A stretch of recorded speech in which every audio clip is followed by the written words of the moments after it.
अऊज़ु बिल्लाहि मिनश्शैतानिर्रजीम बिस्मिल्लाहिर्रहमानिर्रहीम। नाज़रीन, मेरा नाम हकीम मोहम्मद जमील है।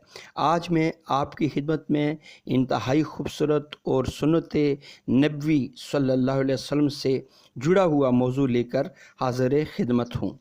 नाज़रीन, कद्दू जिसको आप लौकी के नाम से पुकारते हैं, लौकी की अफादियत और सुन्नत रसूल में इसका बेहतरीन मकाम है, बहुत ऊँचा दर्जा है।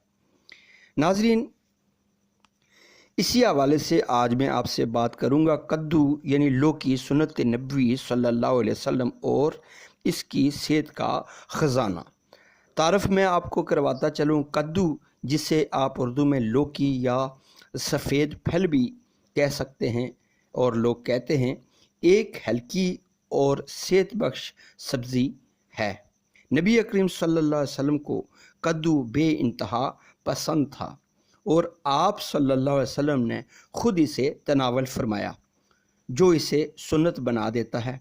कद्दू न सिर्फ़ रूहानी इतबार से अहम है, बल्कि तिब्ब नबवी सल्लल्लाहु अलैहि वसल्लम और जदीद साइंस दोनों इसकी तिब्बी अफादियत को तस्लीम करते हैं। इस तरह नाज़रीन, अनस रज़ी अल्लाह ताला अन्हो फरमाते हैं कि मैंने रसूलुल्लाह सल्लल्लाहु अलैहि वसल्लम को कद्दू खाते हुए देखा है और कद्दू के टुकड़ों को नबी सल्लल्लाहु अलैहि वसल्लम के करीब करता था, क्योंकि आपको कद्दू ज़्यादा पसंद थे। सही बुखारी हदीस नंबर 5379।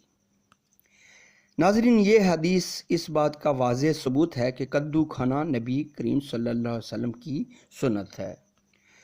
कद्दू की तिब्बी फ़वाइद जदीद साइंसी तहकीक की रोशनी में मैं आपको बतलाने वाला हूँ।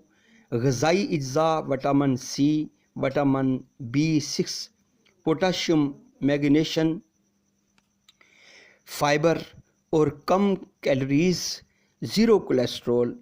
सेहत के फ़वाइद इसमें बेइंतहा हैं। मैदे को सुकून देता है, हज़मे के लिए नहायत आसान है, बदहज़मी, गैस और अल्सर के मरीज़ों के लिए मुफीद है, दिल की सेहत के लिए मुफीद है, ब्लड प्रेशर को कंट्रोल करता है, कोलेस्ट्रॉल को कम करता है।